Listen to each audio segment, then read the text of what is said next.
Hey everyone. Tonight, we begin inside the secluded world of the Pharaoh's court, following the lives of royal women who live close to power, close to danger, and close enough to be noticed, if fate allowed it. These were women who might share a king's bed, or wait years for a single glance, all while learning how to charm, observe, and survive without ever appearing to try. Before you settle in, take a moment to like the video and subscribe, but only if you truly enjoy being here. And let me know in the comments where you're listening from and what time it is.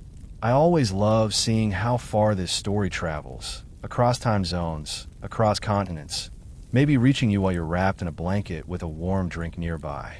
Now, dim the lights. Maybe turn on a fan for that low, steady hum. Let's ease into tonight's journey together. The sun rises softly over the Nile. Birds call. The palace begins to stir. And just as your dream reaches its most dramatic moment, probably something involving a charming scribe and an unreasonable number of figs, you're awakened by a servant's gentle whisper informing you, with alarming cheerfulness, that you look a little puffy this morning. Welcome to your life as a woman of the Pharaoh's court. You don't sleep in. The Pharaoh may not visit today. In fact, he may never visit at all. But that's beside the point. You are a state investment, a living ornament, and your internal clock now answers to the strict schedule of looking flawless before breakfast.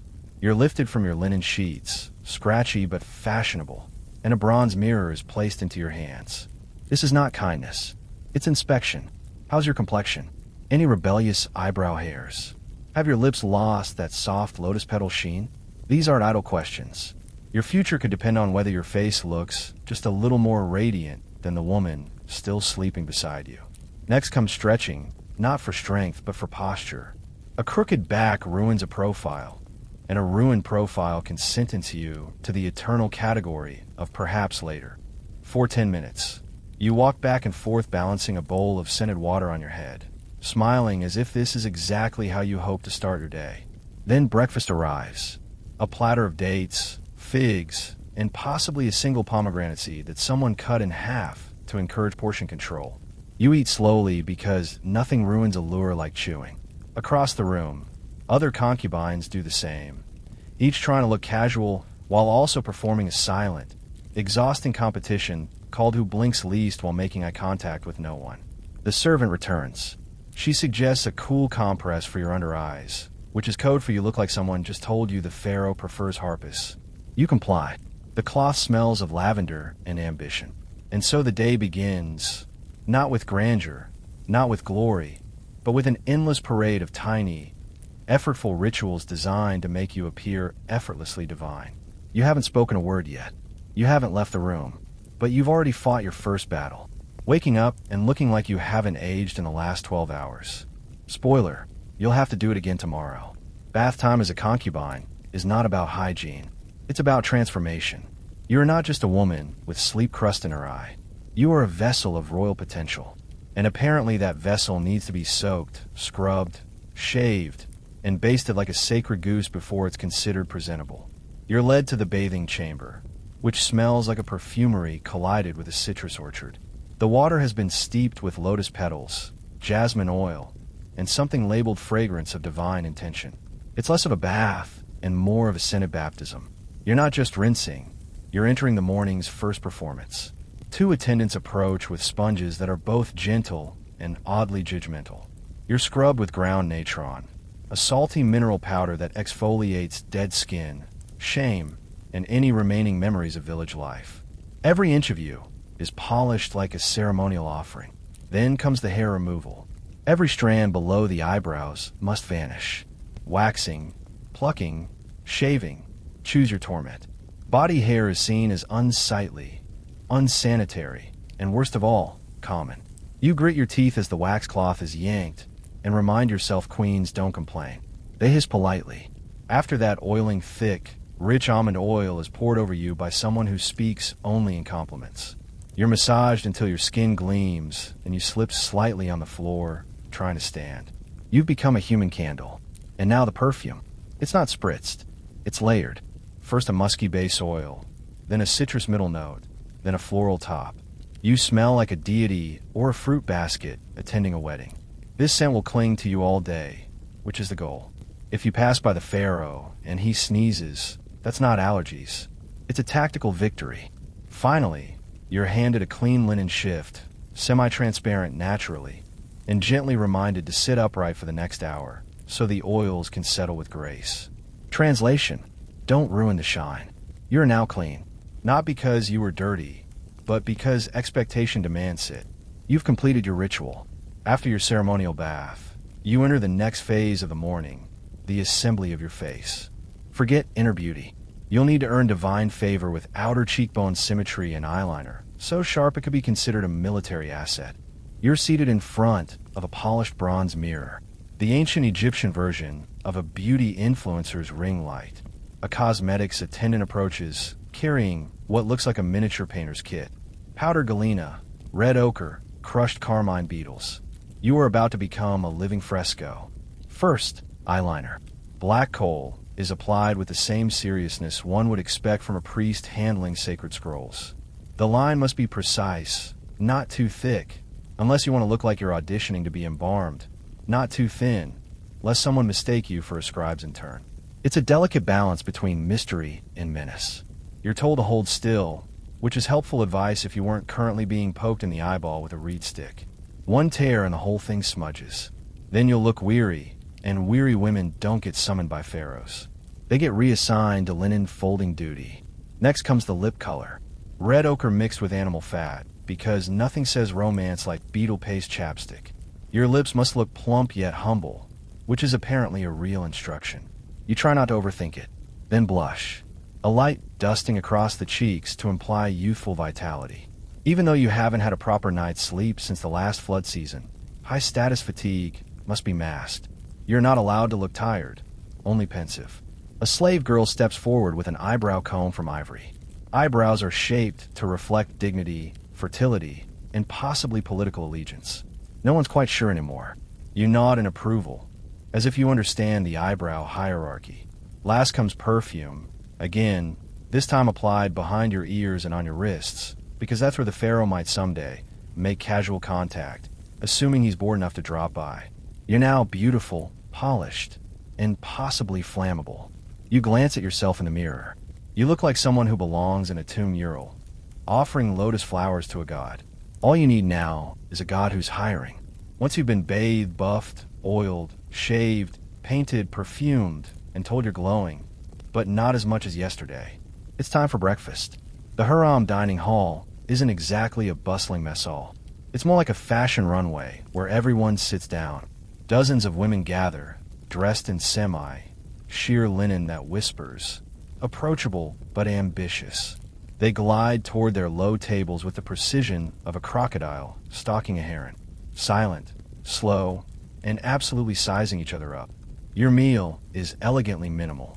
A small plate of honey dates, 2 figs, and a dab of yogurt. Not enough to feed hunger, but just enough to maintain cheekbone structure.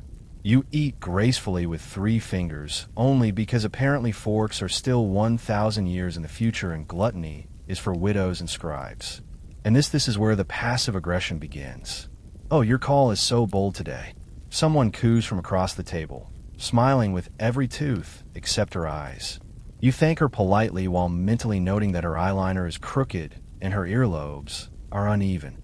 A younger concubine accidentally sits beside you, then loudly mentions how she was up all night practicing harp in case the pharaoh was feeling musical. Translation: she thinks tonight might be her night.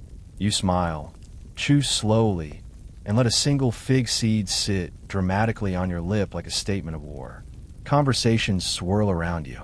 Gossip about who cried in the baths, who borrowed whose perfume without asking, who was seen leaving the astrologer's quarters looking hopeful. Everyone's pretending to be unbothered. No one actually is. You make sure not to eat too fast. Women who finish quickly are greedy, and women who don't eat at all are trying too hard. You strike the middle ground. Casual elegance with a side of strategic chewing. Servants refill cups of palm wine, but only a splash. Too much, and someone might tell the wrong story to the right person.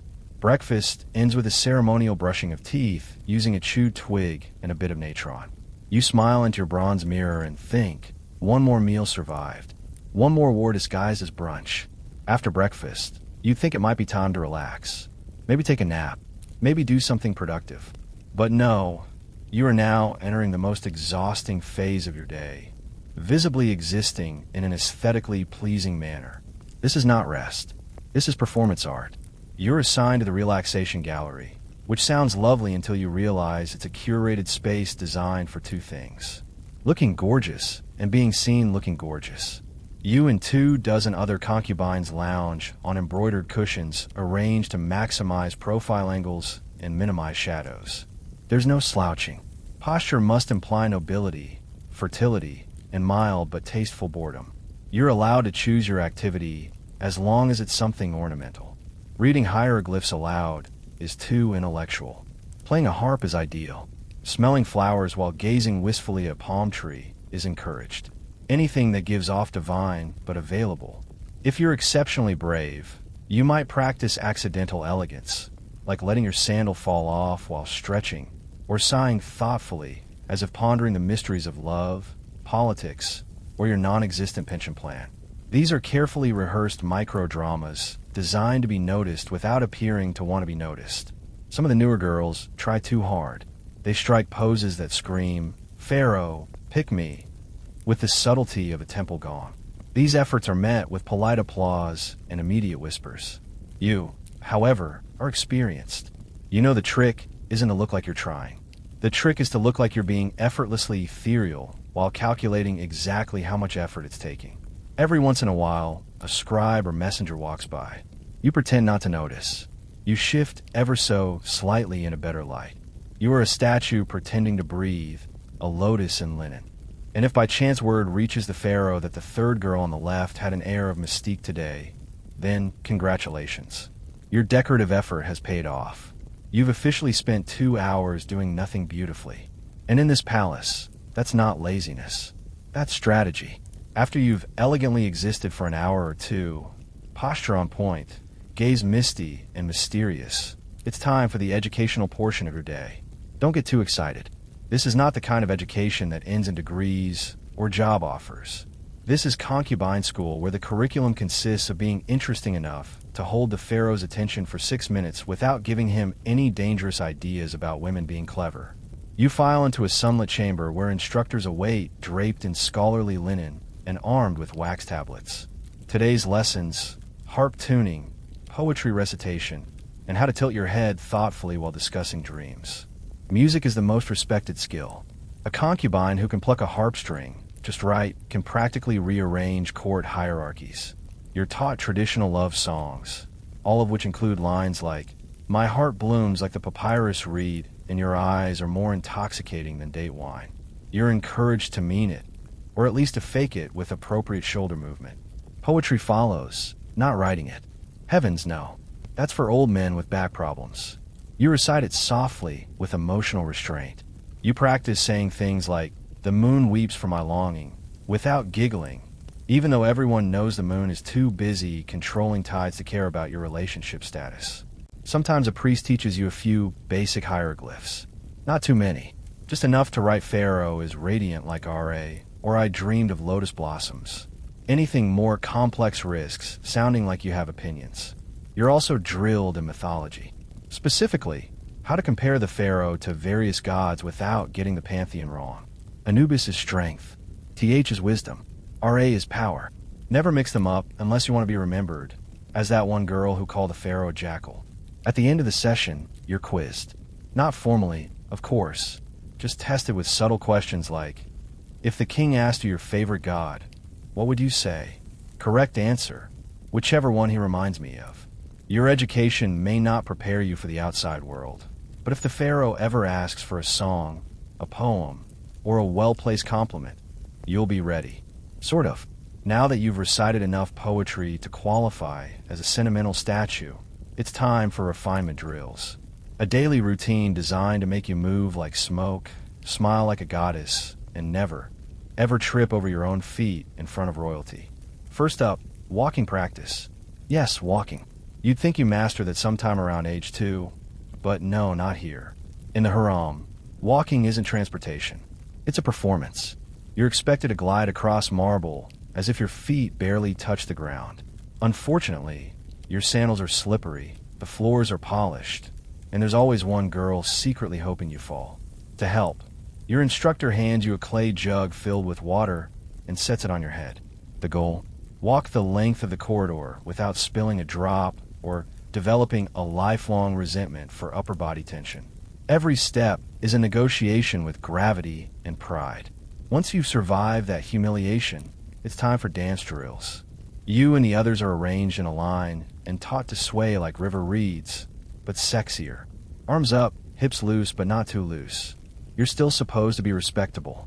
You mimic the movements of temple dancers while praying that no one sees your right foot disobey orders.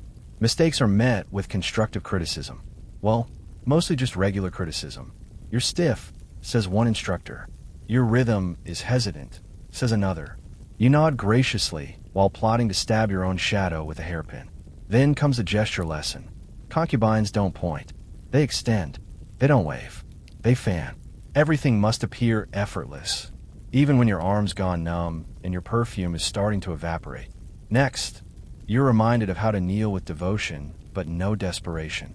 The difference apparently is all in the eyebrow angle. And finally, you end with voice training. How to speak softly, seductively, and never too quickly.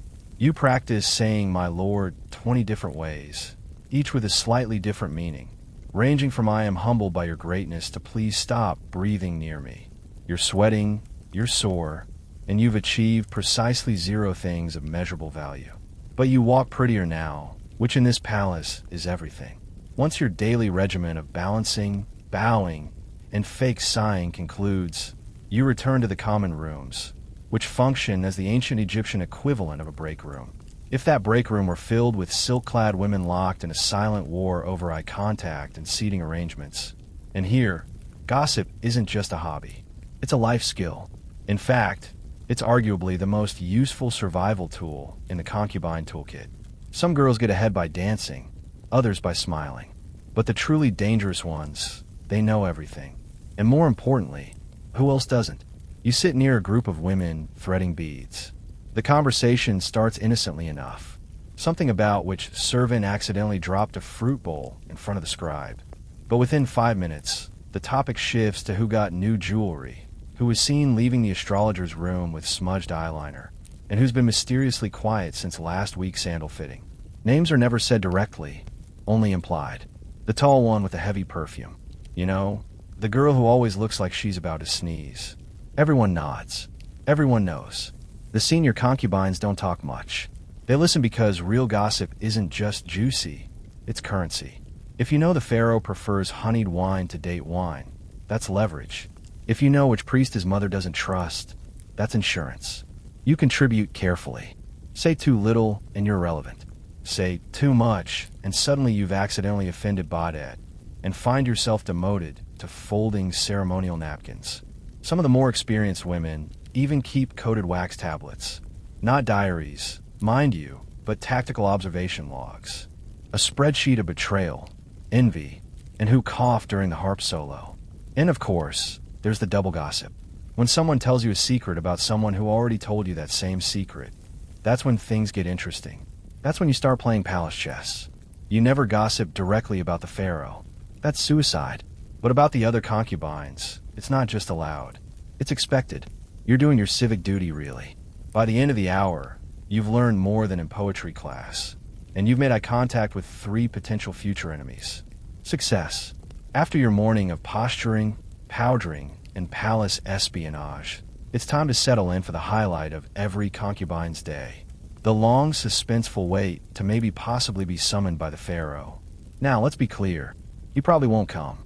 He's likely busy inspecting irrigation plans, overseeing construction projects, or listening to court musicians with names like Henu the Flatulent. But that doesn't matter because you still have to act like you might.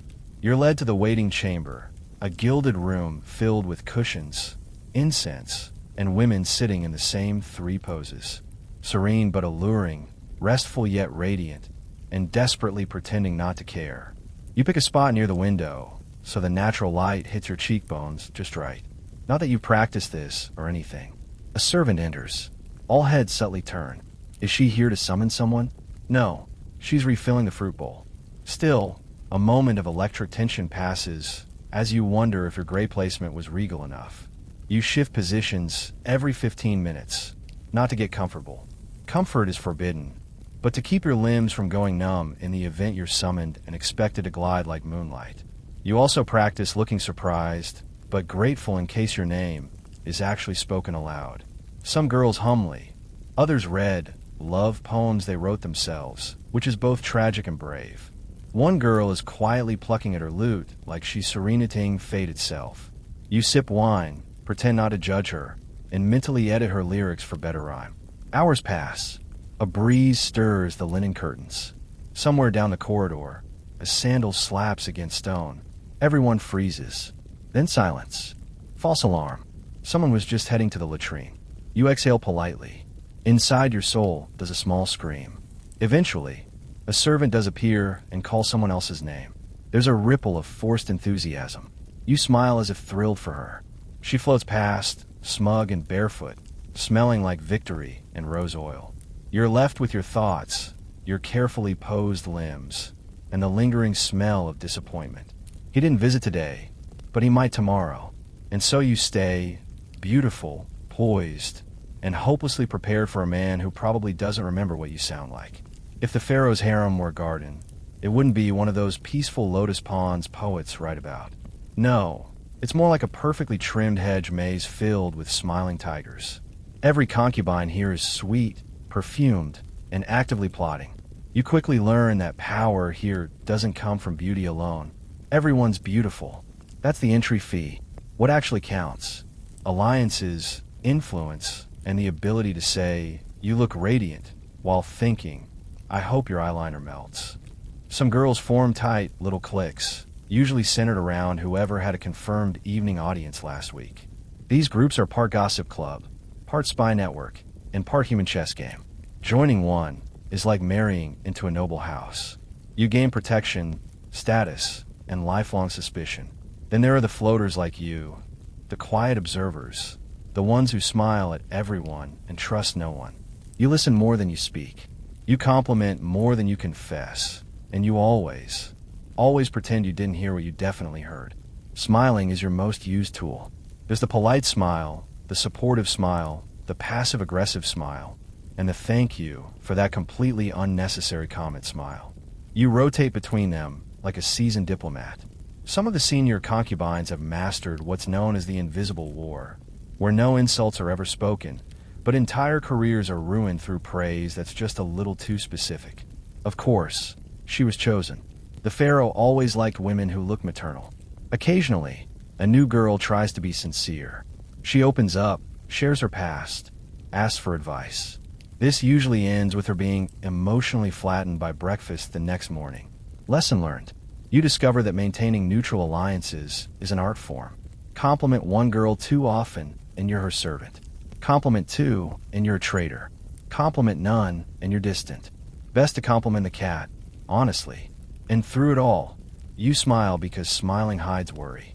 Smiling buys time. Smiling convinces everyone, including yourself, that you're still in the game. Even if you're just another piece being moved, nothing changes the mood of the harem like the sudden arrival of the great royal wife. A title that means you may all be lovely, but I'm the one whose jewelry gets its own chariot. She doesn't visit often. Frankly, she doesn't have to. Her presence lingers like MYR and suppressed ambition. But when she does walk in, the room goes from polite rivalry to absolute emotional lockdown in 3 seconds. You don't hear her coming. You feel her like an approaching sandstorm in silk. Conversation evaporates. Figs stop midair. Everyone suddenly remembers to cross their ankles, adjust their posture, and pretend to be fascinated by the nearest houseplant. And then she appears. She's older than most of you, which in concubine terms means she's seen a lot. She walks like someone who's been walking past nervous girls in expensive... Her kohl is darker, her headdress taller, her smile, a study in regal threat management. She makes slow, deliberate eye contact with each of you. No words, just that faint amused expression that says, "I know which of you thinks you're clever. I also know which of you cried in the bath last week." She doesn't need to raise her voice. When she speaks, it's usually something terrifyingly vague like, "I do hope the younger women are behaving with wisdom. No names, No accusations, just enough suggestion to cause a small emotional collapse in 3 corners of the room. You offer your most respectful smile, the one you save for women who could have you reassigned to weaving duty without blinking. She nods slightly. Success. You are for today beneath notice, which is a win. Some girls try to impress her. Girls try to perform subtle acts of grace, retelling a myth, adjusting a flower vase just so, complimenting her choice of anklet like it's a sacred relic. She humors them. She's seen it all because she was you once, but she played the game better and she won. Then, just as suddenly, she leaves, gliding out of the room like a vision in gold. No one breathes for 10 seconds. Then, slowly, conversations resume. Softer, more careful. The queen has walked in and reminded everyone what power really looks like. As the sun sets over the palace walls and casts a golden glow over the Nile, the atmosphere inside the harem shifts. Perfume is reapplied, hair is retied, linen is straightened. Because as darkness creeps in, so does possibility, and with it an elegant form of emotional torment known as maybe tonight. You spent all day being polished, painted, and perfectly polite. Now you wait again, but this time the stakes feel higher. This isn't about being seen. It's about being chosen. Maybe the Pharaoh will send a servant. Maybe not. The only certainty is the tension in the air and the faint smell of rose, oil, and ambition. The younger concubines pretend not to care. They hum softly, rehearse harp melodies, or casually mention they had dreams involving royal cobras and marriage. The older ones, wiser, sharper, simply sit back and sip their wine. They've played this game too long to show their hand now. You, of course, do what all smart women do at dusk in ancient Egypt. You smile vaguely and try not to look like you're rehearsing your surprised but thrilled reaction in your head. The servant enters. Everyone goes still. She clears her throat. Names are never shouted. They're whispered like sacred chants. If it's yours, you rise gracefully as if the moment hadn't consumed your thoughts all day. If it's not, you keep your face pleasant and sip your wine like it doesn't suddenly taste like despair. Tonight, it's not your name. You nod, smile, and offer an encouraging look to the girl who is called, even as your own confidence quietly crawls under a cushion and weeps. But the show must go on. You remove your jewelry. You unpaint your face. You bathe again, though this time it's more about washing off hope than sweat. You slip into your night linen and curl onto your mat, pretending you're grateful for the quiet. Above you, the moon hangs full and indifferent. Somewhere, music drifts from the upper chambers. You tell yourself, maybe tomorrow, because that's what keeps you here. Not certainty, but the ritual of not knowing. And in this place, uncertainty is the most intoxicating drug of all. As the palace slips into silence and the oil lamps burn low, the harem enters its most secretive and absurd realm. Dream time, where ambitions bloom unchecked and reality politely excuses itself. You lie on your mat, eyes open, staring at the ceiling. The linen above you shifts in the breeze like a lazy ghost. Around you, other concubines murmur quietly, sharing the strange visions they've had lately, walking on lotus petals, pharaohs with lion heads, birds that speak in riddles. It's all very poetic and only mildly insane. But here's the thing. In this palace, dreams matter. A well-timed dream can shift your standing more than all the perfume in Thieves. Interpret the right symbols, and suddenly you're not just a concubine. You're a vessel of divine wisdom. Misinterpret them, and you're the girl who claimed RA wanted her to lead a poetry recital. You keep your own dream journal. It's a cracked papyrus scroll tucked under your mattress.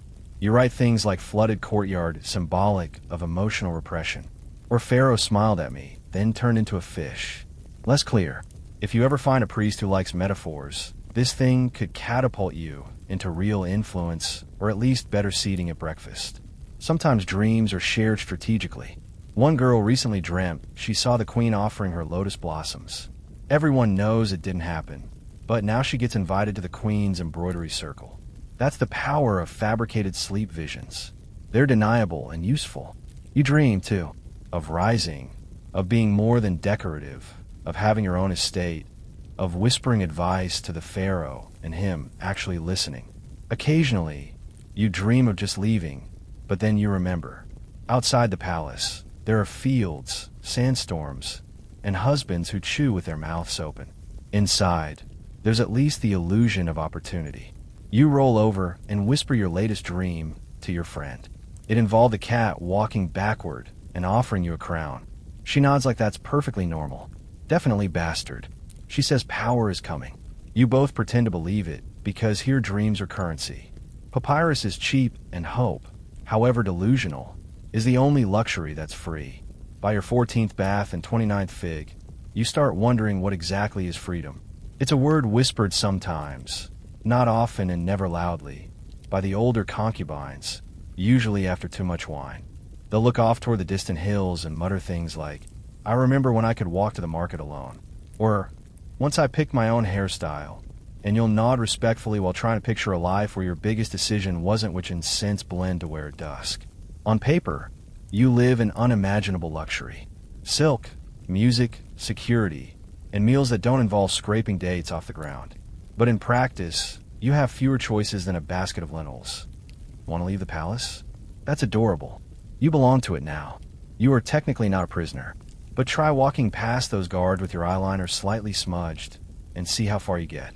Want to marry? Only if the Pharaoh forgets you exist long enough to permit it, which ironically feels less like rejection and more like parole. Want to raise your voice?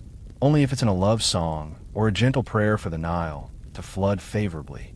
Your job is to be admired, not heard. Your opinions are as ornamental as your bracelets, pretty, but strictly non-functional. And yet within this well-stitched cage, some women do find a strange kind of freedom.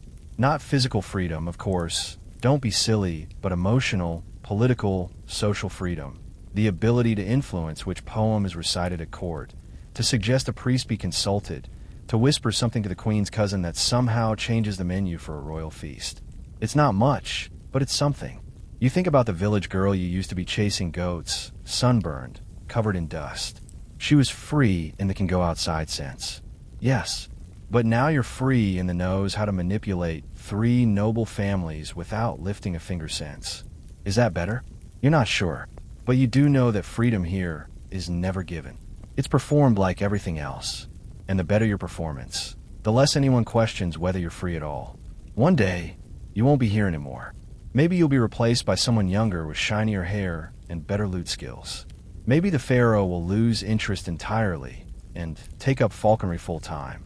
Or maybe you'll be quietly reassigned to a country villa where you'll spend your days sipping diluted wine and reminiscing about the time you almost got summoned, but didn't because the queen's cousin had a headache. And then comes the real question, the one no one asks out loud. Will anyone remember you? You won't have a statue. Statues are for gods, generals, and men who invented new types of plows. Your name might appear in a court ledger somewhere. Line 34. Extra lotus oil for concubine. Name Eilable. That's your grand historical footprint. The scribes won't write songs about you unless you die tragically young and poetically near a fountain. But even then, someone else will probably get the credit. Still, you hope. You hope the queen remembers you as the one with the steady hands or that girl who never flinched during eyeliner application. You hope one of the younger concubines imitates your posture one day without realizing it. You hope a servant whispers, "She once made the Pharaoh laugh," like it means something. Maybe that's all legacy really is. A few scattered memories drifting through someone else's afternoon. But on certain nights, especially the ones when the air smells like Mwyrar and the moonlight hits the courtyard just right, you let yourself imagine more. Maybe your name will end up in a forgotten scroll. Maybe a modern scholar will read it centuries later and wonder who you were. Maybe they'll mispronounce it, publish a theory, or turn you into an exhibit with poor lighting and a misspelled plaque. Still, it's something because you were here. You outlasted rivals. You mastered posture, deception, poetry, and staying silent in 5 languages. You turned obedience into performance and hope into strategy. You lived in a palace, even if it wasn't really yours. And in a world where most women never left the mud brick walls of their village, you became a whisper in the palace of kings. Maybe that's not immortality, but it's close enough. The feast is over. The music has faded. The nobles have loosened their belts and unfastened their shoes. But for the bride and groom, the most humiliating and crucial part of the day is just beginning. In medieval Europe, marriage wasn't sealed with a kiss. It was sealed with witnesses, sheets, and often a whole room of in-laws. The bedding ceremony, as it was called, was less a celebration of love and more a legal performance. One that turned the bedroom into a courtroom and the bed into the final contract. You see, in the medieval world, sex wasn't just personal. It was political. A noble family needed heirs, and heirs required proof. So after the wedding feast, the entire community, or at least the most nosy and powerful members, would accompany the newlyweds to their chambers, and they wouldn't stop at the door. They'd come in. If you were lucky, they might just remove your shoes, offer a toast, or sing a bawdy song before leaving you to it. If you were less fortunate, they might stick around long enough to see you naked, inspect the bedclothes, or cheer you on with mocking advice and drunken encouragement. Some families even required a bishop or midwife to inspect the bride beforehand or the sheets afterward for signs that the deed had been done. Why the intrusion? Because marriages weren't private unions. They were public contracts. A noble woman's virginity was political capital. A nobleman's ability to consume it was a legal obligation. Without a consummation, the marriage could be annulled. And without witnesses, it was your word against the world's. It didn't matter if the bride was trembling or the groom was drunk or both were strangers to one another. What mattered was that someone saw or claimed to see the beginning of their conjugal union. And if they didn't, the marriage might not count. In this strange twilight between feast and consummation, the couple's private life began as public spectacle. Their first night together wasn't about intimacy or joy. It was about proof. And often that proof came with an audience. And that, dear viewer, was just the beginning of the ceremony. Once the final toast had been raised and the last course cleared, the newlyweds weren't given privacy. They were given an entourage. Servants, family members, priests, and even minstrels formed a procession to escort the couple to their marital bed. And this wasn't some quiet, respectful send-off. It was a raucous theatrical parade, often loud, occasionally lewd, and completely devoid of subtlety. The groom might be half carried, half dragged by his friends, already red in the face from too much wine or dread. The bride, in contrast, was often pale, silent, and escorted by her female relatives, whose job it was to ensure she didn't bolt or faint. If she was a noble woman, this was her debut as property. If she was a peasant, it was still a public performance of modesty and obedience.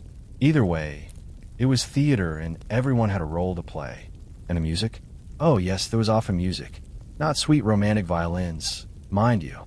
Drums, pipes, and the occasional crude song shouted in rhythm with each step. In France, they called it the chivalry, a rowdy, mocking serenade meant to embarrass the couple and encourage a successful union. Think medieval hazing with a religious blessing. Upon reaching the bedchamber, the couple didn't simply step inside and close the door. Instead, they were ceremoniously undressed, often by relatives or attendants. The groom might be stripped down by his groomsmen. The bride gently or not so gently, disrobed by her maids or matrons. Every layer removed wasn't just fabric. It was symbolic. Childhood gone. Autonomy gone. Now you belong to each other. More accurately, to the family alliance. In some regions, a priest or bishop gave a final blessing over the bed, as if holiness could somehow sterilize the awkwardness. In others, a cup of wine or spiced milk was passed between the couple, a last comfort before the main act. And the witnesses, they might not leave just yet. Some stayed behind the curtain, some stood near the door. A few particularly determined ones waited outside the room with ears pressed to the wood. In short, this was no gentle stroll to privacy. It was a forced march into adulthood carried on a wave of cheers, songs, and uninvited eyes. And the worst part, the night had only just begun. If you were hoping the crowd would discreetly exit and let the couple awkwardly find their rhythm in peace, think again. In many medieval regions, the concept of privacy during a wedding night was practically non-existent. The entire point of the bedding ceremony was to prove consummation. And in a world where land, power, and alliances were passed down through bloodlines, that proof had to be irrefutable, even if it meant peeking through curtains or literally sitting in the corner of the room. Let's be clear, not all witnesses were intrusive. In some traditions, Nobles or village elders might only escort the couple to the bed, remove a shoe, tuck in the covers, say a prayer, and then leave. Symbolic enough to count. But in other cases, the situation took a turn from symbolic to straight-up voyeuristic. Certain royal courts demanded clerics, midwives, or matrons to remain in the room just in case anything went wrong or didn't happen at all. Some nobles even went so far as to appoint official witnesses who would later sign written attestations of consummation. These weren't just casual guests. These were notaries of the night. The implication was clear. You weren't alone, and you weren't allowed to fake it. It gets worse. There are accounts, yes, real ones, of highborn wedding nights where courtiers or family members would listen for specific sounds, watch for movements under the sheets, or even inspect the bed sheets the next morning for signs of deflowering, blood-stained linen, proof of virginity and honor, a clean sheet cause for scandal and annulment. And if the bride was suspected of being less than pure, the pressure doubled. She might be questioned, examined, or even accused of witchcraft if things didn't go as expected. The groom didn't escape scrutiny either. If he failed to perform, especially in noble families, it could trigger lawsuits, church inquiries, or diplomatic embarrassment. Of course, not every ceremony reached this level of absurdity. Peasants might have had a slightly more relaxed experience, often sending guests away after a few crude jokes and toasts. But in elite circles where bloodlines were currency, failure to consummate publicly or believably could collapse entire dynastic plans. So imagine lying in a cold room next to someone you barely know with the faint sound of whispering relatives outside the door and realizing your first act of intimacy is being treated like courtroom evidence. The door may have closed. The guest may have stepped out, some reluctantly. But for the newlyweds, the real ceremony was just beginning, and calling it romantic would be laughably generous. For many brides, especially noble women, this was a moment of intense dread. The wedding night wasn't about affection. It was about obligation, and often it was their first sexual experience. Groom, stranger, setting, alien, consent. Technically implied, but practically irrelevant. The whole experience was wrapped in pressure, performance, and fear. A misstep, a flinch, a failure. It could all unravel the family's plans. The bed itself was the stage. In noble households, it wasn't just any bed. It was ornately carved, placed in a special chamber, and often set aside for this one event. It might have symbolic decorations, pomegranates for fertility, lees for purity, even religious icons nailed to the headboard, just in case divine intervention was needed to get things going. And while the couple may have been alone now, their minds were anything but private. The weight of expectations hung heavy. Produce an heir. Prove your masculinity. Bleed for your virtue. Finish the job. The groom was expected to claim his bride. The bride was expected to endure it no matter how painful, awkward, or terrifying it was. She was trained for modesty and silence. He was expected to be aggressive and efficient. For some couples, things went smoothly or as smoothly as possible in a cold, high-pressure environment. Others weren't so lucky. The groom might be too drunk, too nervous, or too inexperienced to do anything at all. The bride might cry, freeze, or recoil. And if the night ended without success, that failure would echo for months, if not years. In fact, there were recorded cases where kings and nobles were humiliated for their inability to consummate their marriages. It wasn't just a bedroom issue. It became a matter of national gossip and political weakness. Entire annulments were justified based on the absence of consummation and the evidence, witnesses, rumors, and those all-important sheets. The bed wasn't a place of comfort. It was a battlefield of duty, performance, and generational expectation. And for many, it left psychological scars far deeper than any physical ones. If you thought the worst part of the medieval bedding ceremony ended at the threshold of the bedchamber, think again. Come morning, the real fun began for everyone except the newlyweds. The first rays of daylight didn't just bring fresh air and chirping birds. They brought expectations, proof, evidence, gossip. In many noble households, the sheets were more important than the vows. And yes, someone was definitely coming to collect them. Enter the bed inspector. This could be a midwife, a chambermaid, or in royal circles, a high-ranking female relative. Their job to examine the sheets for blood. evidence that the bride had been a virgin and the marriage had been honorably consummated. Spot of red. Congratulations. No stain. That's a problem. Now, let's pause for a second. Virginity is not, medically speaking, a reliable thing to prove. The idea that all women bleed their first time is a myth. But tell that to a medieval father-in-law trying to secure his land inheritance. In his eyes, no blood meant no virtue. No virtue meant fraud, and fraud could invalidate a marriage. So yes, failure to produce the right kind of sheet could trigger serious consequences. Accusations of deception, public humiliation, sometimes even an annulment. It was a rigged system, and the woman bore the weight of its failure. But even if the sheet passed inspection, the ordeal wasn't over. The couple was expected to appear together before the community or court. This appearance often included breakfast in bed, delivered by servants with smug smiles and knowing glances. Imagine sitting up blur-eyed, trying to sip watered-down wine, while nobles smirked and passed judgment on your night's performance. In smaller villages, peasants might greet the couple with lewd songs or fertility dances. Think of it like a hangover wrapped in forced applause. No matter your social class, the unspoken question was the same. Did you do it? And more importantly, did you do it correctly? And let's not forget the gossip. Servants talked, relatives whispered, even the priest might hint at things during his sermon. One awkward glance or offhand comment could set rumors in motion for years. Not all wedding nights ended with blood-stained sheets and satisfied in-laws. Sometimes things went badly. And in the rigid framework of medieval society, a failed bedding ceremony wasn't just awkward. It could be catastrophic. First, there was the issue of non-consummation. If the groom couldn't perform due to nerves, drink, or sheer inexperience, the consequences were swift. Whispers would start before the couple even emerged from the room. A red-faced groom was bad enough. A frustrated, tear-streaked bride. Worse, by breakfast, the rumors had already lapped the castle walls. In some cases, the issue became a matter of public inquiry. Yes, public. Noble families with political alliances on the line couldn't risk ambiguity. If a prince couldn't consummate, that was not just a bedroom issue. It was a dynastic threat. Courts might call on midwives, physicians, and even clergy to test the groom's virility. In France and England, there were actual court cases where grooms were ordered to publicly prove their manhood.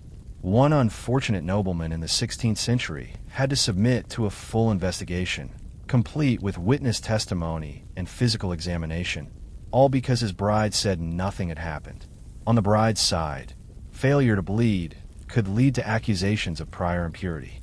Whether it was true or not didn't matter.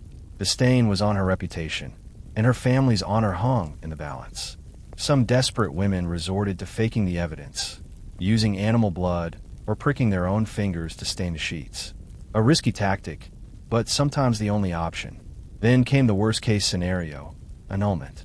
If the marriage wasn't consummated, the church could declare it invalid. That meant the dowry might be returned. Alliances broken, and the woman labeled damaged goods. For noble women, this could spell exile to a convent. For commoners, it meant public shame and social demotion. And in rare but real cases, violence followed.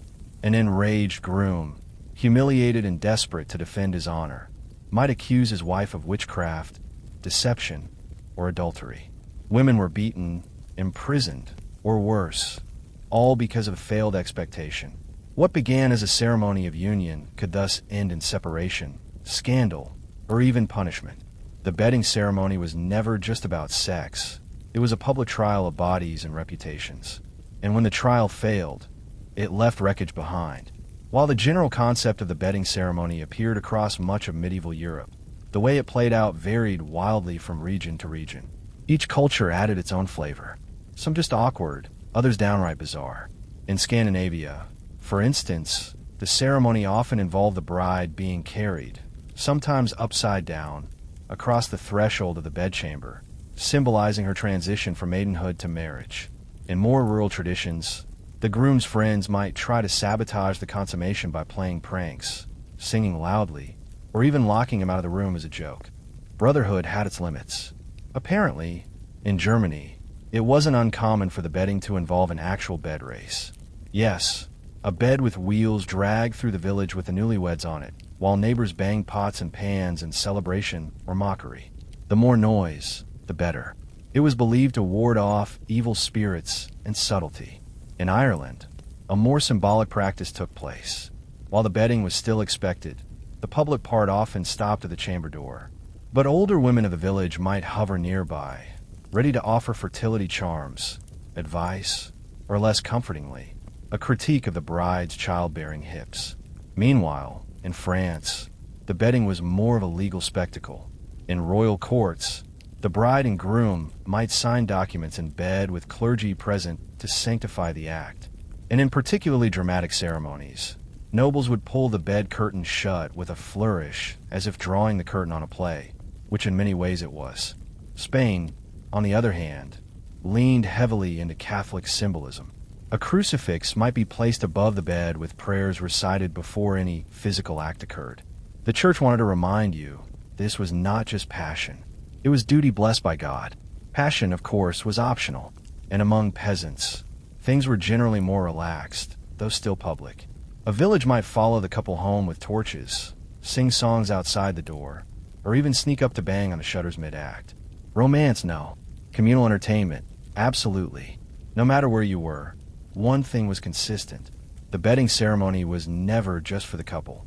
It was for the family, the village, the church, and the law.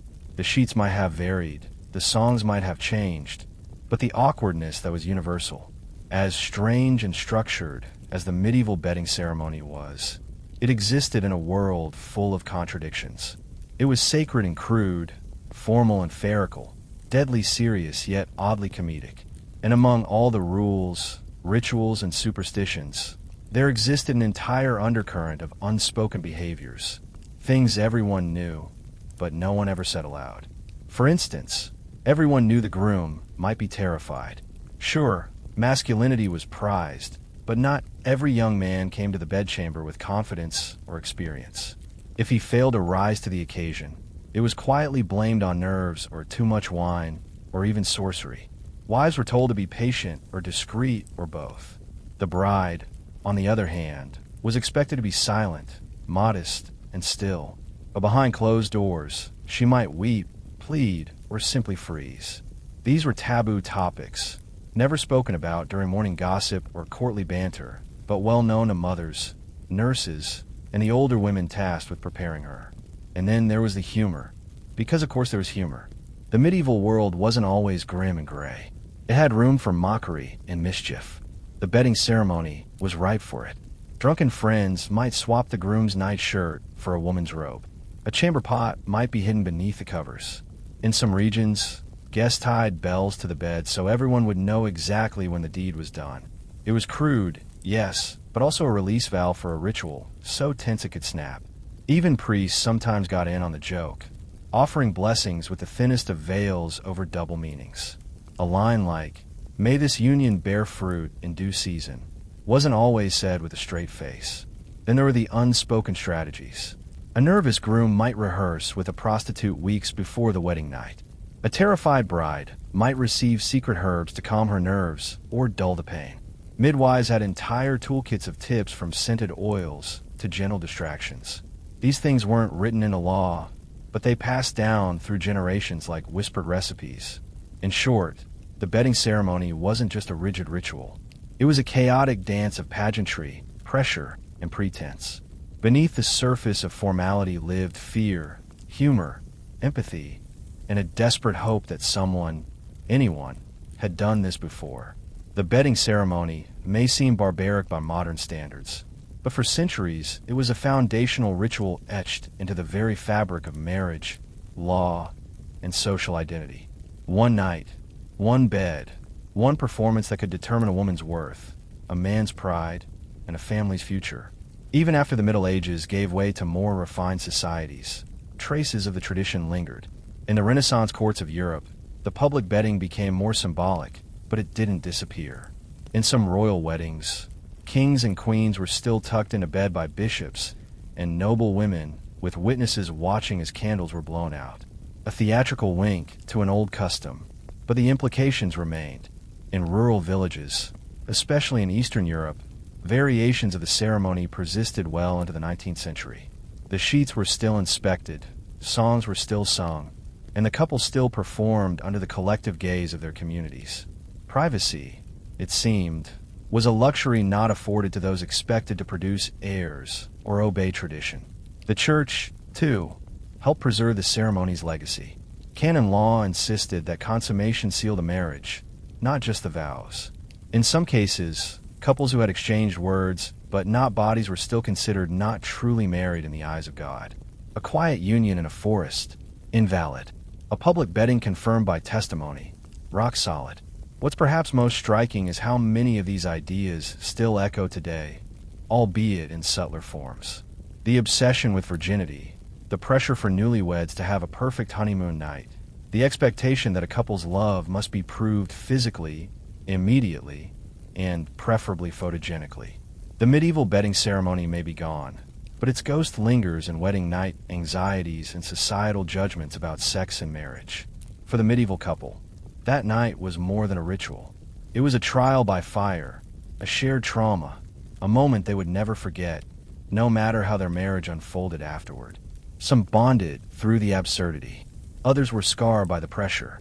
But all of them, noble or peasant, ready or terrified, were dragged through a night that wasn't about romance, but about ritual, performance, and survival. And so the bed stood, not as a place of love, but as a stage. And history watched.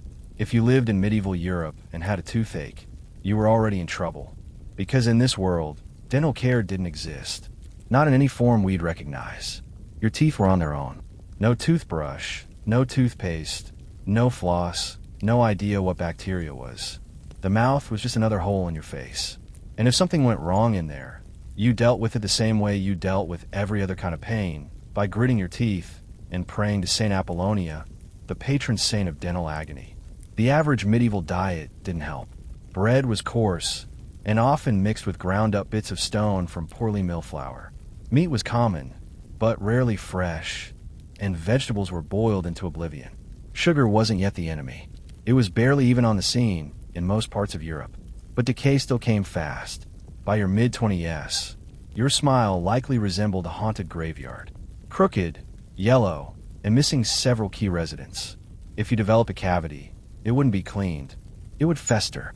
The pain would start as a dull ache, then become sharp and constant. Infection could swell your jaw, cloud your thinking, and in the worst cases, kill you. Yes, kill you.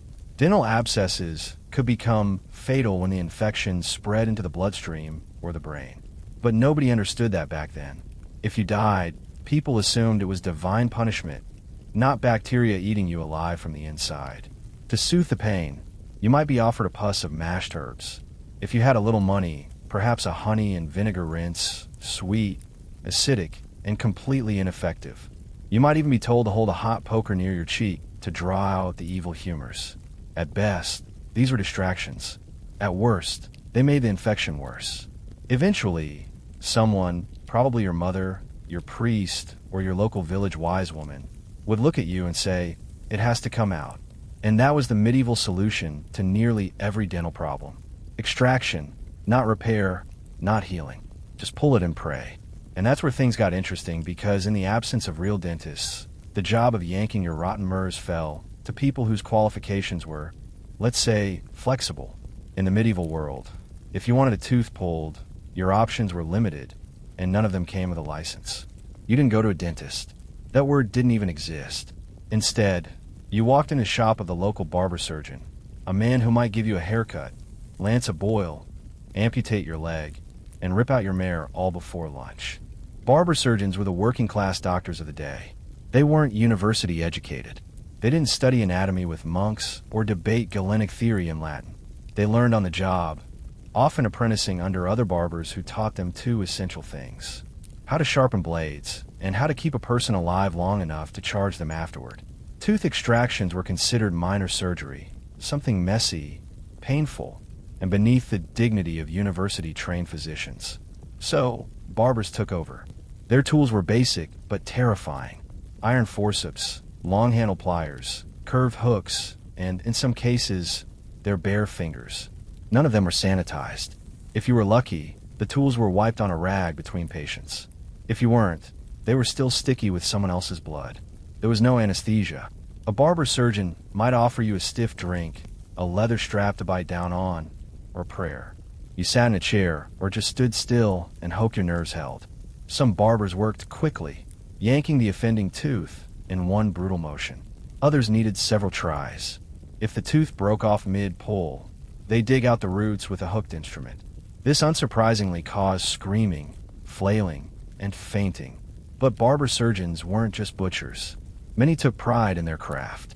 Some became so well known for their dental work that they traveled from village to village like rock stars of oral misery.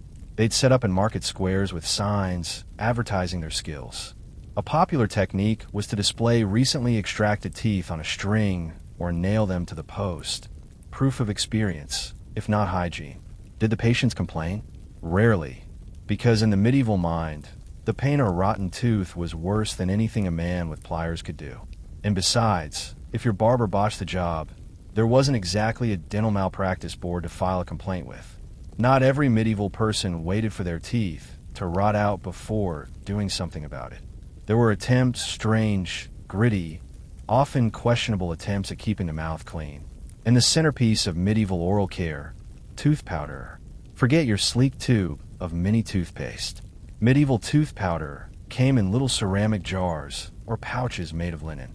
The recipes varied wildly depending on region, wealth, and how desperate you were. But common ingredients included crushed bones, burnt bread crusts, powdered herbs, and ashes. Some added crushed oyster shells, pumice stone, or charcoal for extra abrasion. In short, it was like scrubbing your teeth with sandpaper and calling it self-care. The powders were applied with a rag, a finger, or if you were wealthy, a rudimentary toothbrush made from twigs or hog bristles. No one really understood the concept of bacteria or tooth enamel. So, the goal wasn't to kill germs. It was to scrape away grime and improve your breath.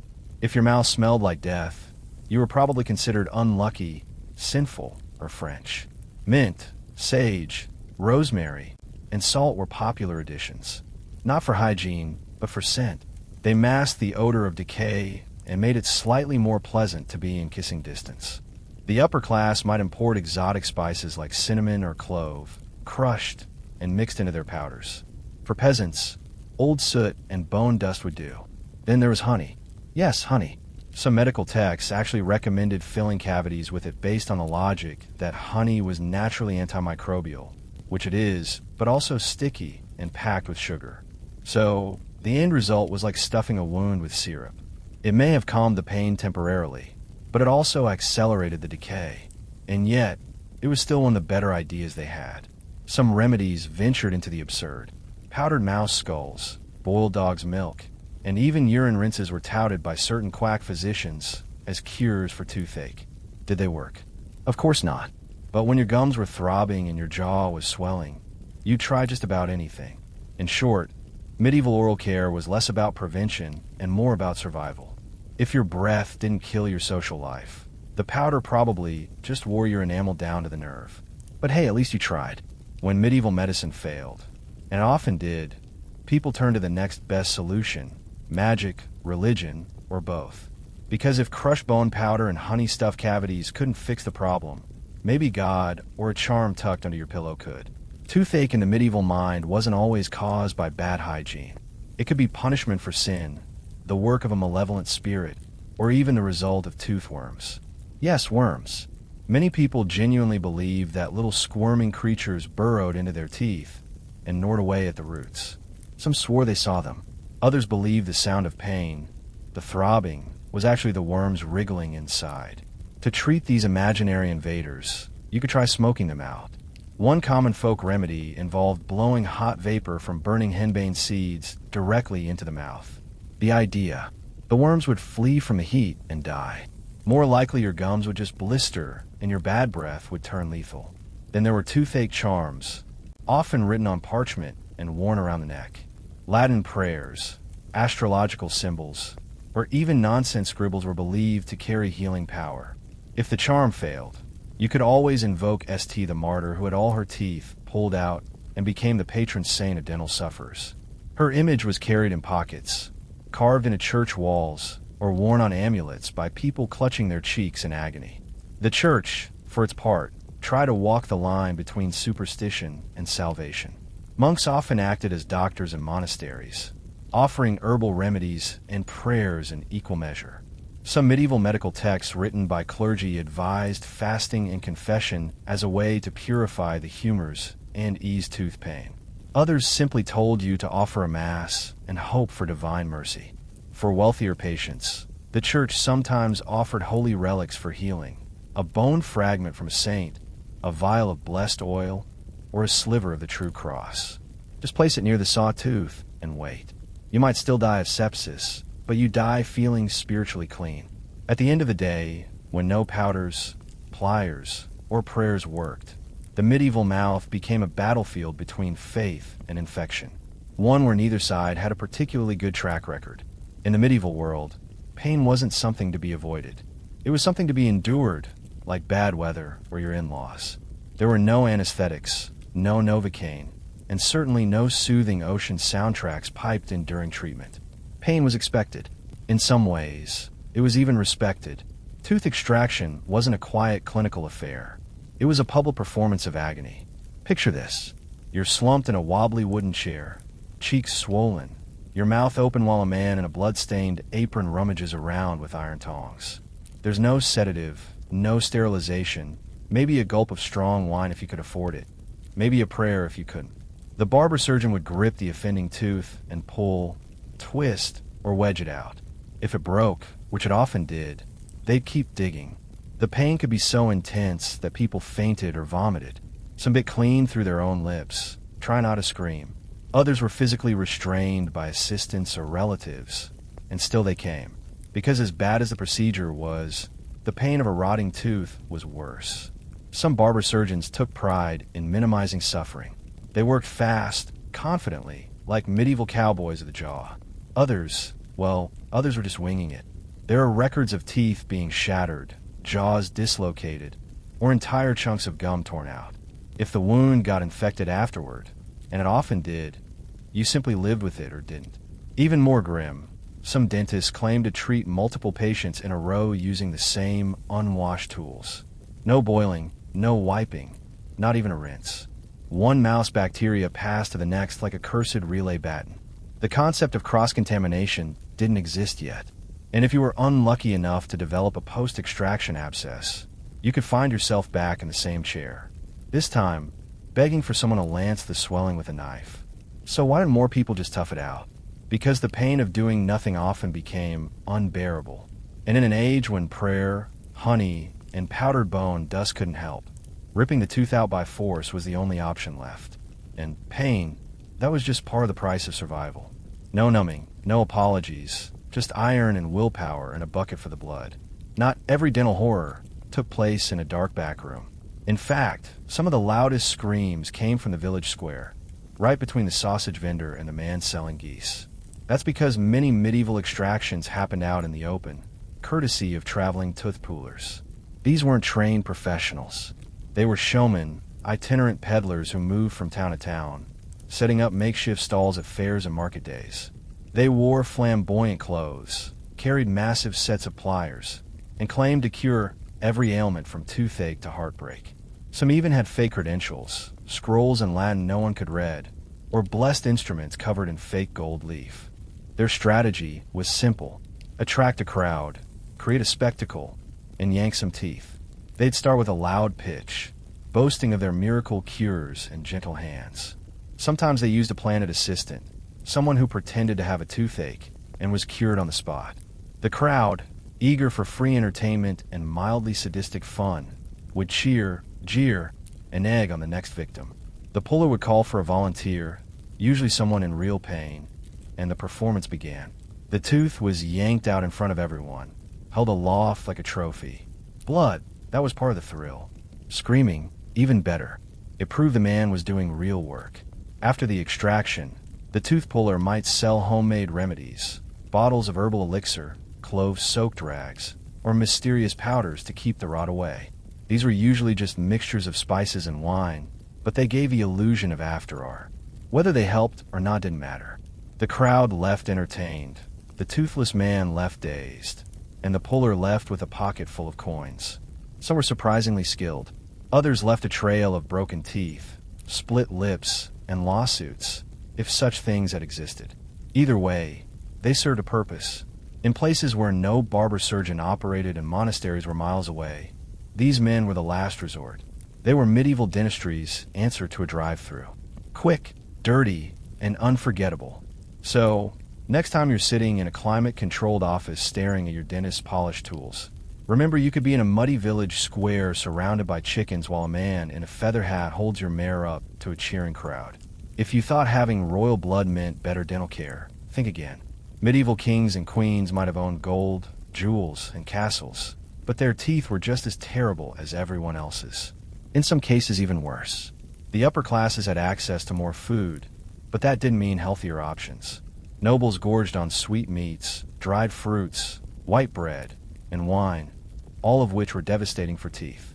Sugar, while rare, was a luxury imported from the East, and when it did appear in the kitchens of the elite, it was used recklessly in pies, sauces, and preserved fruits. The result: rot, cavities, and breath that could slay dragons. Historical records suggest that many royal figures suffered from severe dental problems. King Henry V's Sixth reportedly had loose and blackened teeth. Catherine de' Medici was known to have decayed teeth and chronic halitosis, likely from years of clove-stuffed chewing. And if you were a noble woman, good luck. Beauty standards demanded a pale face, tiny waist, and a closed mouth, because a smile might reveal the truth. Your mouth was a disaster. What did aristocrats do about it? They had access to the best barber surgeons, of course, which mostly meant getting their teeth yanked by someone in nicer clothing. Queen Elizabeth I famously suffered from terrible dental pain. She was so afraid of having a tooth pulled that one of her bishops had a rotten tooth extracted in front of her to prove it wasn't so bad. It didn't work. She refused treatment until the infection spread to her jaw. Nobles also tried to cover the problem with cosmetic tricks. Some painted their teeth white with lead-based powders, highly toxic of course.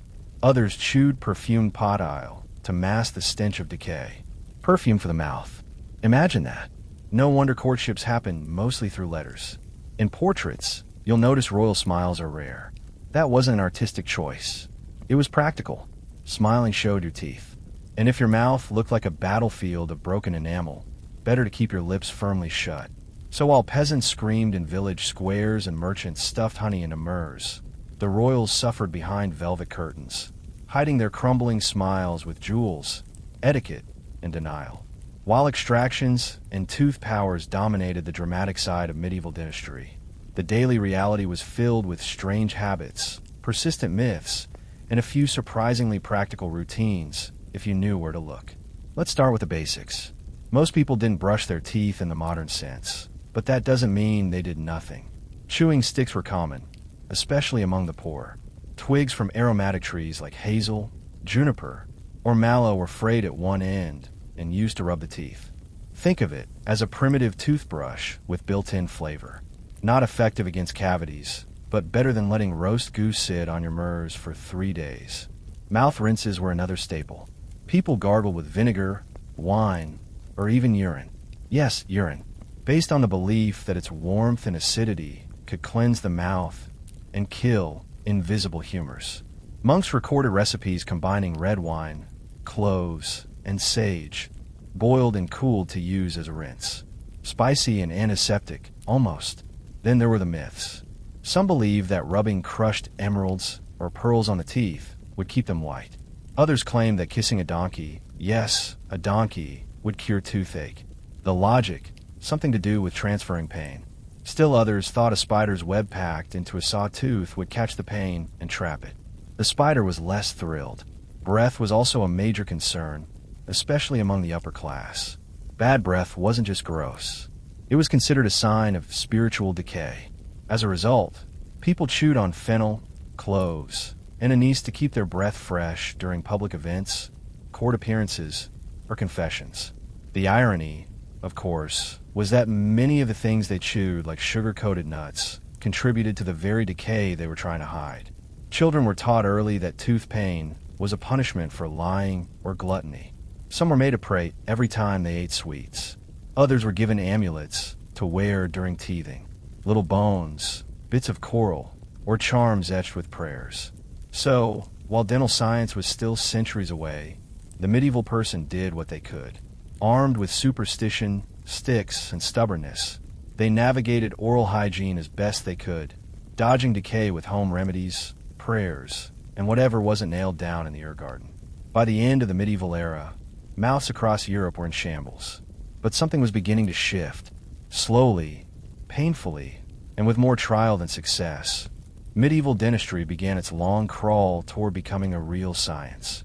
The seeds of change came from a few brave or possibly deranged individuals who decided that maybe there was a better way than just yanking everything out.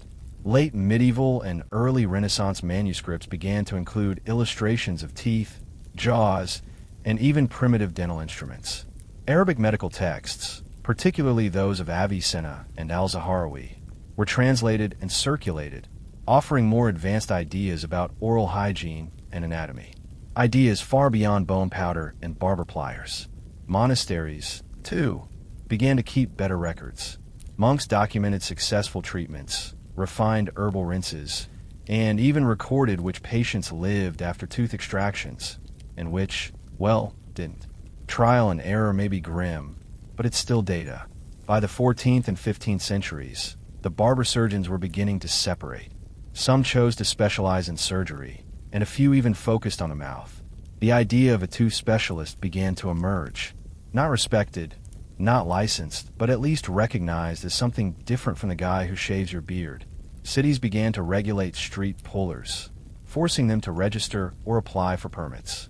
Some were banned from setting up in public squares altogether. The wild days of tooth extractions between sausage vendors were slowly fading.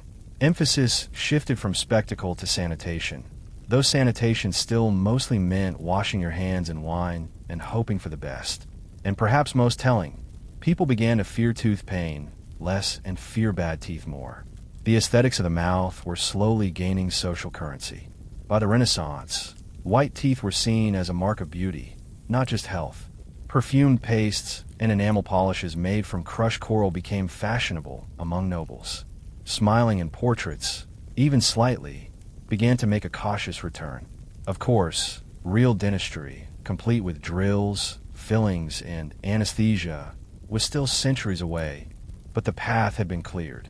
The days of barber surgeons and traveling tooth pullers were numbered. So, next time you lean back in a padded chair, numbed and comforted, just remember, your dental experience today stands on a mountain of medieval myrrhs pulled by torchlight with pliers in a chicken-filled marketplace. And somehow humanity survived it with most of its teeth intact. Life on the Mongolian steppe was unforgiving. Icy winters, blistering summers, endless winds, and no permanent kitchens. In that harsh environment, food had to be more than nourishing. It had to be portable, durable, and fast. Mongol warriors didn't sit down to long meals. They ate on the move, on horseback, sometimes in the saddle, and always with survival in mind. The backbone of this diet was meat, especially mutton, goat, and horse. But this wasn't the kind of meat you'd find sizzling over a fire every night. Most of it was air-dried, often in long, thin strips. Known as borts, this dried meat was a marvel of efficiency. It shriveled into leathery slivers that weighed almost nothing, could last for months, and could be rehydrated in boiling water for a hot meal anywhere, whether on campaign or in the middle of nowhere. Horses weren't just ridden, they were consumed. A wounded or old horse was never wasted. Horse meat was considered warming and nourishing, ideal for the cold, dry climate. But more importantly, horses were mobile pantries.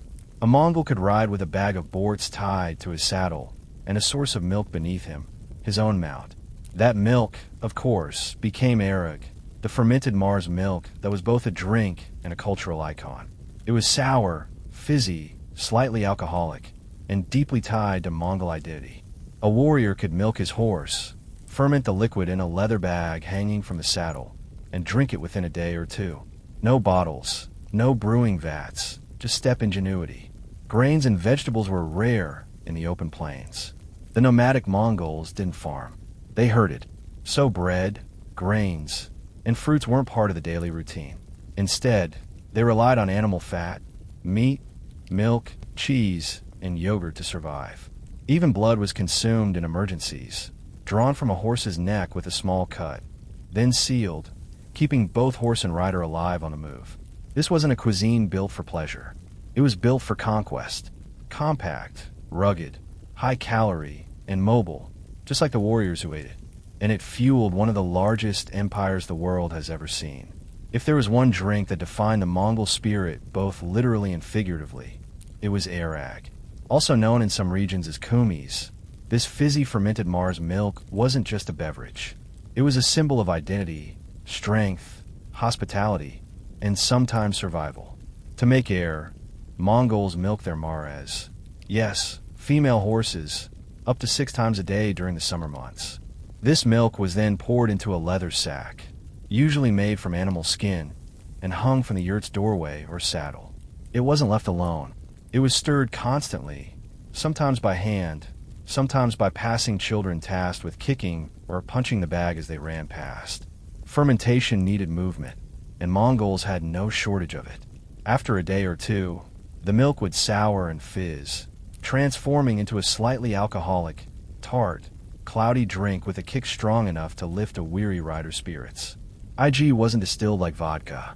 It was natural, raw, and teeming with bacteria that made modern health inspectors sweat.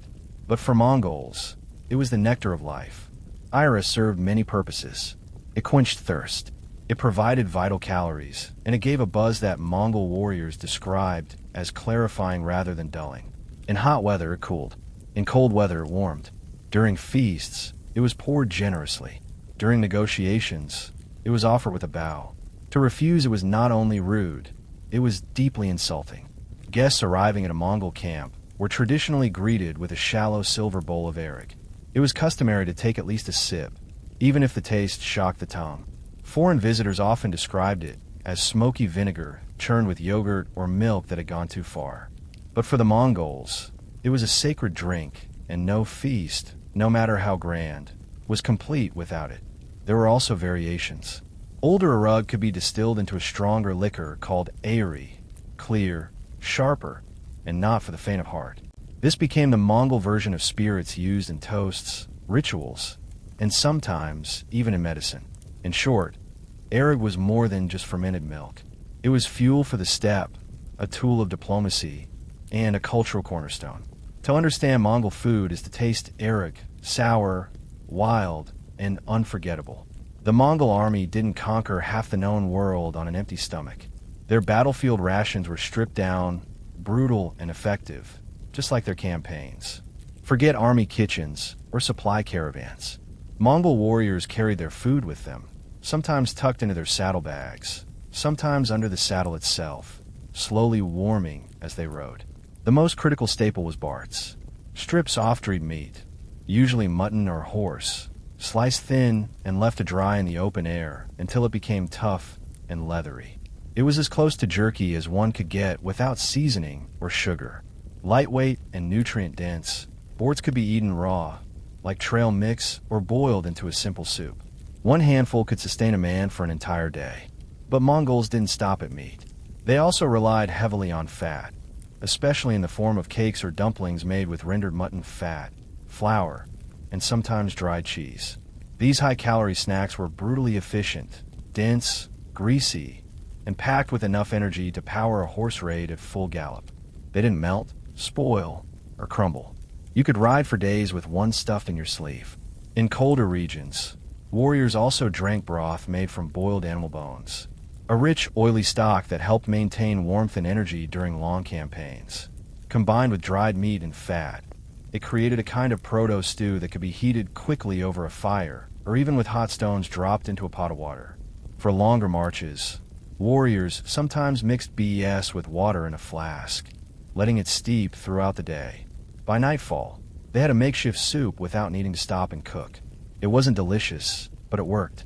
In emergency situations, Mongol soldiers had a gruesome fallback. They would cut a vein in their horse's neck, drink the blood, and seal the wound. The horse lived, the rider lived, and the campaign moved on.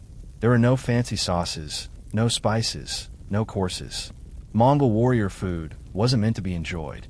It was meant to keep you alive while galloping across thousands of miles of terrain. And it did that job with brutal minimalist precision. When Mongols weren't raiding distant cities or galloping across a steppe, they actually did settle down, at least temporarily. And when they did, cooking shifted from saddle improvisation to a more stable, if still minimalist, domestic setup inside the GR, the traditional Mongol yurt. A jur wasn't just a home. It was a movable fortress of felt and was designed to withstand the screaming winds of the steppe. Inside, space was sacredly organized. The door always faced south, the fire burned in the center, and the cooking happened right above it. The kitchen, such as it was, consisted of a metal tripod, a few cast iron pots, and a supply of wood, dried dung, or animal fat for fuel. Mongol women typically handled food preparation. They didn't follow recipes. They followed survival. The most common method of cooking was boiling. Meat was chopped into chunks. Fat was tossed in liberally, and everything was left to simmer in a rich broth. There were no spices, just the flavors of the meat, fat, and sometimes fermented milk products. Salt was a precious commodity and used sparingly if at all. One beloved dish was bog, a specialty made by stuffing a deboned marmot or goat with hot stones, sealing it tight, and letting it cook from the inside out. The process was primitive, but the result was tender, juicy meat infused with smoky flavor. It was messy, theatrical, and undeniably Mongol. In colder months, milk was transformed into curds, yogurt, and cheese. These were either eaten fresh or dried into hard disks that could last for months. Dried curds called a roux were so tough they could crack a tooth, but they were nutritious and kids gnawed on them like candy. Meals were communal, often eaten by hand with everyone seated on the floor. Meat was passed around, broth was slurped directly from bowls, and fingers were licked clean. Cleanliness was pragmatic. Knives were wiped on sleeves and leftovers were tossed to the dogs or reused in the next meal. Despite its simplicity, the kitchen was the heart of Mongol domestic life. It was where survival met routine, where the day's hunt became dinner, and where a nomadic family could for a moment feel rooted, even if the land beneath them was always shifting. For the average Mongol, food was fuel. But at the core of the KS, food became politics, prestige, and power. The same warriors who lived off dried mutton and fermented milk on the steppe transformed into patrons of grand multicultural banquets when seated under the silk canopies of imperial courts. At the height of the Mongol Empire, especially during the reign of Kublai Khan, the kitchen went from campfire to culinary theater. The empire had expanded from Hungary to Korea, and so had its pantry. Cooks were imported from Persia, China, India, and beyond, each bringing their regional flavors, methods, and ingredients to the imperial table. A Mongol court feast was a stunning contrast to the harshness of life on the steppe. There were roasted lambs, whole spit roasted birds, and stuffed pastries filled with seasoned meats. Chinese cooks prepared delicate dumplings and rice dishes. Persian chefs offered rich stews, dates, nuts, and flatbreads perfumed with saffron. Indian spices occasionally made an appearance. Fennel, cumin, and pepper brought by traders along the Silk Road. Drinks flowed freely, especially arag of course, but also wine from the Caucasus, rice liquors from China, and stronger distilled spirits known as Eri. Gold and silver goblets passed from hand to hand while entertainers performed. Singers, acrobats, even trained animals. The centerpiece of many banquets was a tower of cooked meat, sometimes sculpted into elaborate shapes, dragons, warriors, or horses.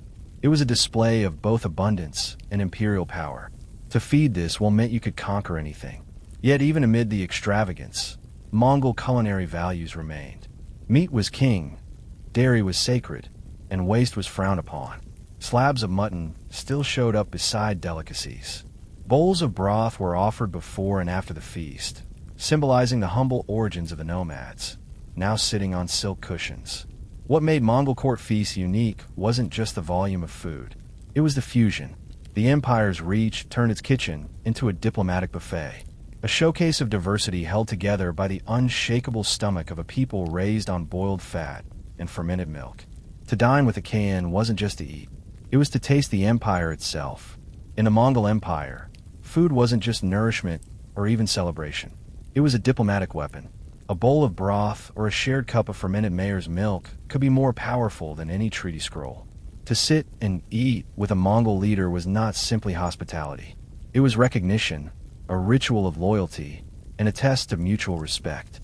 Steppe diplomacy began with food. Foreign emissaries and merchants arriving at a Mongol camp or court were not immediately brought before the Khan. First they were fed. Ira was poured. Mutton broth was served.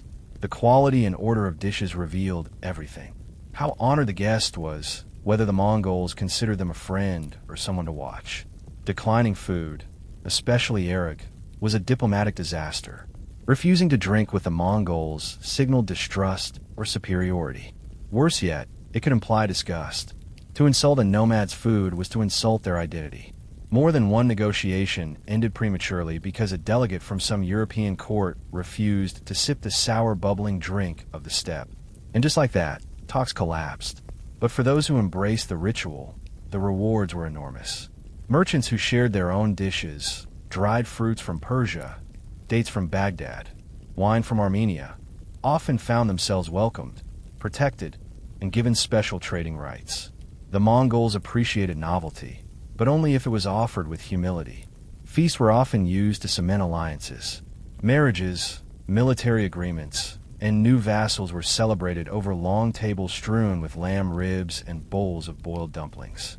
Guests were expected to eat heartily, not just as a courtesy, but as proof they could stomach the reality of being under Mongol rule. Food was also used as a subtle test. An ambassador might be offered a cut of meat from the shoulder, a position of honor.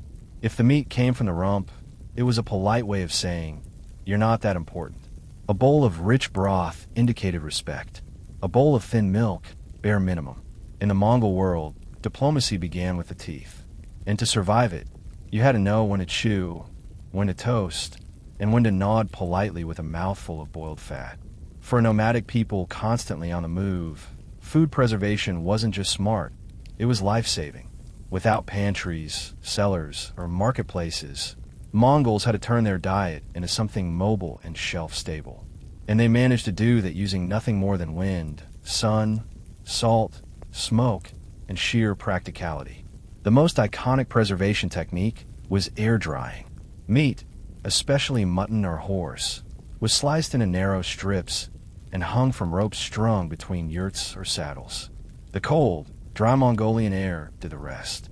Within days, the meat lost most of its moisture and became borts, the ultimate protein-packed travel ration. Properly dried, it could last for months, even years, without spoiling. This borts could be ground into powder and mixed with water to create quick soups, added to dough for dumplings, or simply chewed like jerky. It was light, compact, and virtually indestructible, perfect for warriors galloping across the Gobi or deep into enemy territory. Dairy, too, was preserved in ingenious ways. Milk was churned into butter, then clarified and stored as fat blocks. Yogurt was dried into a roux. Rock-hard cheese curds that could be eaten as is or softened in broth. These weren't snacks. They were edible insurance policies capable of surviving a long winter or a failed hunt. Fermentation was another tool. As we've seen with arag, mare's milk was turned into a fizzy alcoholic drink. But cow, goat, and sheep milk were also fermented into yogurt and sour creams, then stored in skin bags or pots. These products were acidic, resistant to spoilage, and added valuable probiotics. Though the Mongols didn't know that part, they just knew it worked. Salt curing and smoking were used when possible, especially in areas closer to rivers or forests. Fish could be smoked and tied to saddles. Organ meats were often boiled and stored in fat to prevent spoilage, a kind of rustic confit. Storage itself was creative. Mongols used leather bags, felt-wrapped bundles, and even the hollowed-out stomachs of animals to carry food. Saddlebags doubled as both transport and kitchen cabinet. There were no clay jars, no glass containers, just whatever you could strap to a horse and forget about until your next meal. In short, Mongols mastered the art of making food last without ever stopping. It wasn't fancy, but kept them fed, fierce, and forever mobile. For the Mongols, food wasn't just fuel or pleasure. It was bound by ritual, superstition, and and social code. What you ate, how you ate it, and who you shared it with said everything about your place in the world. And certain foods, they were not to be taken lightly. Mongol spiritual beliefs rooted in Tangism, the ancient steppe religion, shaped their relationship with food. Animals weren't just meat on legs.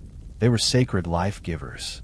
Every part of the animal had a purpose, and wasting food was not only wasteful, it was spiritually dangerous. Blood, for instance, was both life-giving and taboo. Though horse blood might be drunk in emergencies, the spilling of blood in a domestic setting, especially indoors, was considered deeply impure. Meat was ideally butchered outside with great care and shared among the group to ensure balance and respect. The fire in the yurt used for cooking was sacred. You didn't throw bones into it. You didn't shout or curse near it. And under no circumstance did you ever step over it. Doing so was believed to insult the spirits and bring misfortune, not just to the person who committed the act, but to the entire camp. Certain foods were avoided altogether. Dog meat was generally taboo among Mongols in contrast to some neighboring cultures. Fish was rarely eaten despite Mongolia's rivers and lakes. The reason? Water spirits. Fishing was seen as disruptive, and water was considered a pathway for spirits, both good and bad. To eat what lived in it could draw unwanted attention from the other world. Leftovers, too, were treated carefully. Uneaten food wasn't thrown out casually. Bones were buried or fed to animals. Liquids were never poured into the fire or onto the ground near the yurt. Everything had its place because everything could offend something unseen. And then there was hospitality, practically a religion itself. Offering food to a guest, even a stranger, was mandatory. Denying someone meat or milk, even if you had little yourself, was not just rude, it was shameful. Hospitality ensured survival. And in a vast empty steppe, it might be the only thing that kept you from starving during a snowstorm. In Mongol culture, every bite carried meaning. Food was survival, yes, but also spirit, order, and honor. The Mongol Empire may have crumbled, but its food ways galloped far beyond the steppes, leaving traces in cuisines from Eastern Europe to China, from the Middle East to Siberia. As the empire expanded, so did the reach of its recipes, ingredients, and attitudes toward food. Simple, practical, mobile, and meat-centered. Take dumplings, for example. Variants of stuffed dough can be found across the former Mongol territories. Buz in Mongolia, Mantai in Central Asia, Pelmani in Russia, and Byozi in China. They differ in size and spice, but all share the same concept. Ground meat wrapped in dough, easy to cook in batches, and simple to transport. It's not a stretch to say Mongol influence helped these recipes spread and evolve across borders. Fermented dairy, too, left a mark. The tradition of sour milk drinks like kefir in the Caucasus or ayran in Turkey reflects a legacy of nomadic milk preservation pioneered on the steppes. The belief in the strength-giving power of sour milk didn't fade. It adapted. Even today, travelers across Central Asia still encounter Arig's modern cousins. Some just as fizzy, just as pungent. Meat-centric stews and skewers from Uyghur lamb kebabs to Siberian game, soups carry echoes of Mongol hearth meals. The lack of spices, the focus on meat and fat, the minimal use of grains, these are culinary footprints of steppe life. Even the Persian dish cello kebab, though now richly spiced, evolved during Mongol rule when meat on a stick became imperial fare. In China, the Yuan dynasty under Kublai Khan opened court kitchens to multicultural experimentation. Recipes from Persia, India, and the steppes were recorded in imperial cookbooks.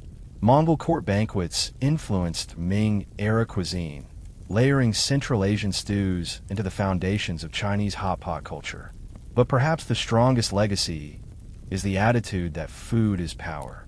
The Mongols taught the world that what you feed your warriors, your guests, and even your enemies can shape politics and empires.